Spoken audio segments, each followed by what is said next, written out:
Hello, હું છું વિજય મુલસાણિયા અને આજના આ ડેમોન્સ્ટ્રેશનની અંદર આપણે જોઈશું કે યુઝરની લોગિન ફેસિલિટી, યુઝરનો પાસવર્ડ ચેન્જ કેવી રીતે કરી શકાય, આઈડેન્ટિટી કાર્ડ જે છે એને કેવી રીતે અપલોડ કરી શકાય અને ઉપરાંત આપણી જે રીતે ડિસ્કશન થઈ એ મુજબ ચેકઆઉટ કરવું હોય ગેસ્ટને તો કઈ રીતે કરી શકાય અને ચેકઆઉટને કઈ રીતે જોઈ શકાય એની ફંક્શનાલિટી છે એ આજના આ ડેમોન્સ્ટ્રેશનમાં જોઈશું.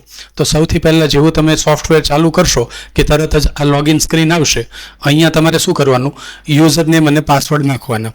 જેમ કે હું અહીંયા છે ને એડમિનના યુઝરનેમ અને પાસવર્ડ નાખું છું. એડમિન યુઝરનેમ અને એમનો પાસવર્ડ, અને અહીંથી હું લોગિન કરું છું. જો પાસવર્ડ ખોટો હશે ને તો આ મેસેજ આવશે. હું માનું કે કરેક્ટ પાસવર્ડ ટાઈપ કરી લઉં છું અહીંયા અને લોગિન કરી દઉં. હવે જો એડમિન પાસે બધા રાઇટ્સ છે એટલે એમને આ બધા મેનુ દેખાશે, આ બધી જગ્યાએ જઈ શકશે. પણ માનો કે હું લોગઆઉટ કરી દઉં અને અહીંથી સોફ્ટવેરને, બરાબર, અને ફરી વખત હું લોગિન કરું છું. હવે જે લોગિન કરું છું ને એ એડમિન યુઝરથી નથી કરતો પણ બીજા કમ્ફર્ટ નામના યુઝરથી કરું છું, જેમની પાસે બધા રાઇટ્સ નથી. એમનો પાસવર્ડ અહીંયા ટાઈપ કરી દઉં હું અને લોગિન કરી લઉં. તો જો અહીંયા મેનુ ઘટી ગયા ને અહીંયા પ્રિન્ટ આઉટના. ઉપરાંત આ યુઝર પાસે છે ને અહીંયા જેવું આપણે બુકિંગનું મેનુ જોઈશું ને અહીંયા તો બુક નામનું બટન નહીં આવે. અહીંયા જુઓ કે બુકિંગ નહીં કરી શકે. ઉપરાંત આ યુઝર જે છે બરાબર એ અહીંથી ઇનવોઇસ જોઈ શકશે પણ ઇનવોઇસને ક્યાંયથી એડિટ નહીં કરી શકે. એડિટ કે ડિલીટના બટન નહીં આવે, એડ પેમેન્ટ નહીં કરી શકે. ખાલી ને ખાલી કોઈ ઇનવોઇસ જોયું હશે ને અહીંથી તો એ ઇનવોઇસ છે ને એ જોઈ શકશે. અહીંથી ઇનવોઇસની પ્રિન્ટ કાઢી શકશે અહીંથી, બરાબર, પણ ઇનવોઇસમાં કોઈ જાતનો ચેન્જીસ નહીં કરી શકે. એ ઉપરાંત ન્યૂ બુકિંગ જે છે ને એ નહીં કરી શકે. એટલે હવે આપણે આ યુઝરને લોગઆઉટ કરી દઈએ અને એડમિન યુઝરથી ફરી પાછા લોગિન કરી લઈએ. તો ફાઇલ મેનુમાં જાઉં છું, લોગઆઉટ કરી દઉં છું અને એડમિન યુઝર જે છે આપણું એનાથી હું લોગિન કરી લઉં છું.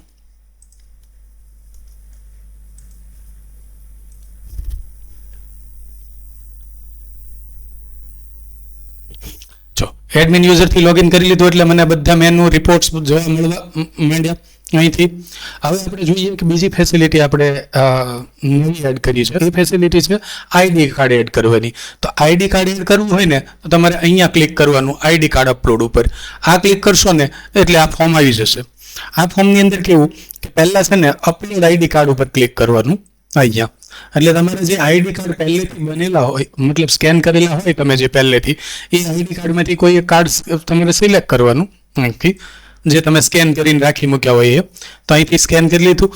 હવે આ જે આઈડી કાર્ડ છે એ કયા ગેસ્ટ માટેનું છે એ ગેસ્ટનું નામ સિલેક્ટ કરી લેવાનું અહીંયા. ગેસ્ટનું નામ સિલેક્ટ કર્યું. અહીંયા આઈડી કાર્ડનો ટાઈપ કે પાન કાર્ડ છે તો અહીંથી પાન કાર્ડ સિલેક્ટ કરવાનું. જેવું તમે અહીંયા કાર્ડ સિલેક્ટ કરશો ને આઈડી કાર્ડ, પાન કાર્ડ, તો અહીંયા ઇસ્યુ ઓથોરિટી છે ને ગવર્મેન્ટ ઓફ ઇન્ડિયા ઓટોમેટિકલી આવી જશે. અહીંયા તમારે પાન કાર્ડનો નંબર, જો પાન કાર્ડ હોય તો આધાર કાર્ડ હોય તો આધાર કાર્ડનો નંબર. હું અહીંયા કોઈ ડમી પાન કાર્ડ નંબર આપી દઉં અહીંયા, અને જેવું સેવ કરીશ ને એવું ગ્રીડની અંદર આવી જશે, મતલબ ક્લોઝ થઈ જશે આ ફોર્મ. જો આઈડી કાર્ડ સેવ થઈ ગયું.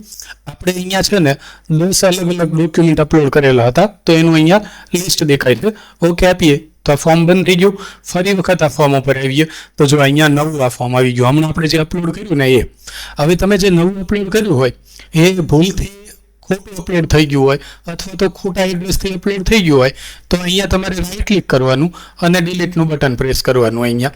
તો એ ડોક્યુમેન્ટ છે ને એ ડિલીટ થઈ જશે. આ ડિલીટ થઈ ગયું. હવે ફરી વખત પાછું તમે એ અપલોડ કરી શકો. ઉપરાંત એક ફેસિલિટી આપણે એ પણ આપી છે, જો તમે પીસીમાં કેમેરો જોડેલો હોય તો અહીંથી તમારે કેમેરો સિલેક્ટ કરવાનો રહેશે.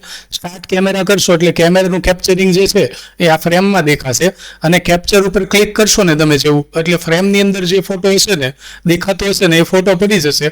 પછી અહીંયા ગેસ્ટનું નામ નાખવાનું, આઈડી કાર્ડના type, issue authority, ID number નાખીને સેવ કરવાનું. તો લાઈવ ફોટો જે કેપ્ચર કરેલો હશે ને એ તમે અહીંયા સેવ કરી શકશો. તો આ હતી આઈડી કાર્ડ રિલેટેડની અપલોડ કરવાની ફેસિલિટી.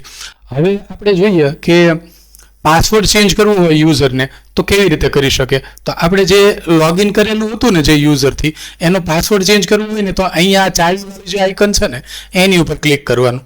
આની ઉપર જેવું તમે ક્લિક કરશો ને એટલે ચેન્જ પાસવર્ડનું ફોર્મ ખુલી જશે. અહીંયા તમારે યુઝર નેમ નાખવાનું, તમારો જૂનો પાસવર્ડ નાખવાનો, નવો પાસવર્ડ નાખવાનો અને ફરી વખત નવો પાસવર્ડ નાખવાનો અને સેવ. એટલે એવું થશે કે તમે જે યુઝરથી લોગિન કર્યું છે ને એનો પાસવર્ડ છે ને એ બદલાઈ જશે. ફરી વખત એ નવા પાસવર્ડથી તમે સોફ્ટવેરને લોગિન કરી શકશો.